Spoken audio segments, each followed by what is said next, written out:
Nou, als we hier om ons heen kijken, dan ziet het er op dit moment allemaal heel goed onderhouden uit. We zijn welvarend, we zijn veilig en het lijkt een beetje of het er altijd zo heeft uitgezien. Maar dat is natuurlijk niet zo. Schijn bedriegt. Verplaatsen we ons in gedachten naar 75 jaar geleden. Naar 10 oktober 1944. Dan was de situatie op deze plek waar we nu met z'n allen staan wel heel anders. De huizen die door inwoners verlaten zijn. Op de vlucht voor het oorlogsgeweld. Verwoeste gebouwen, verwoeste woningen. Straten die bedekt waren onder het puin. Beschietingen door vliegtuigen uit de lucht. Oprukkende Canadezen met buffalo's, machinegeweren en mortieren. Duitsers die hen met mitrailleurs en pantservuisten proberen tegen te houden. Straatgevechten en zelfs man-tot-man gevechten. Hoofdplaat was de eerste plaats in West-Vlaanderen die bevrijd werd. En van hieruit konden de Canadezen aan hun opmars naar het westen beginnen.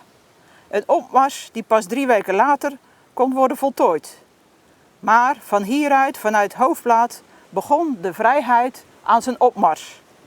Niet voor niets begint elk jaar de Canadese bevrijdingsmars, hier op deze plek. Dit jaar op 3 november is hier de start, met elk jaar duizenden deelnemers. En dat zal dit jaar met 75 jaar bevrijding een extra bijzondere start zijn.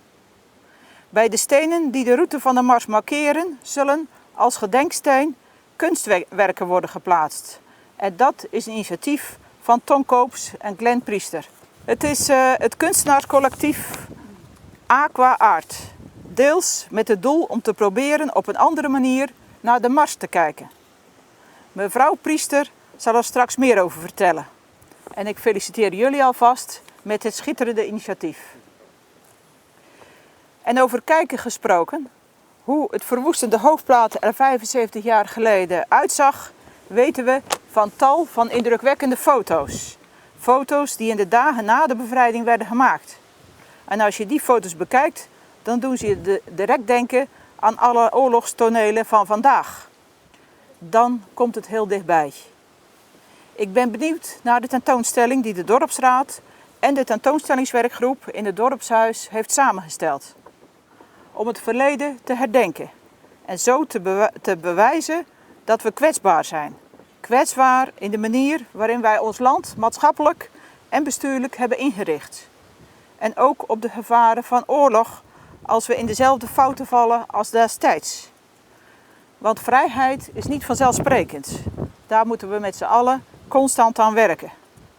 En door verschillen te vergroten tussen mensen, zoals we dat vaak in de media ook zien, en te doen alsof we het allemaal afzonderlijk af kunnen.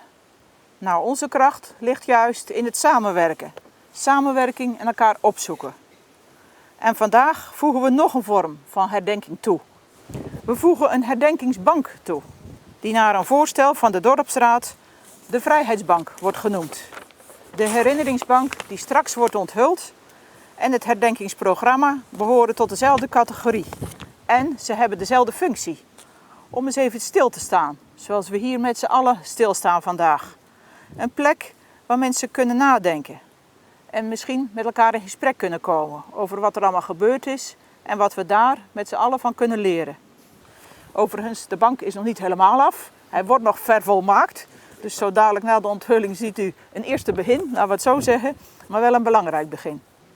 Namens het college van burgemeester en wethouders van Sluis feliciteer ik u met de nieuwe aanwinst. Het kunstproject, de tentoonstelling en het bevrijdingsprogramma.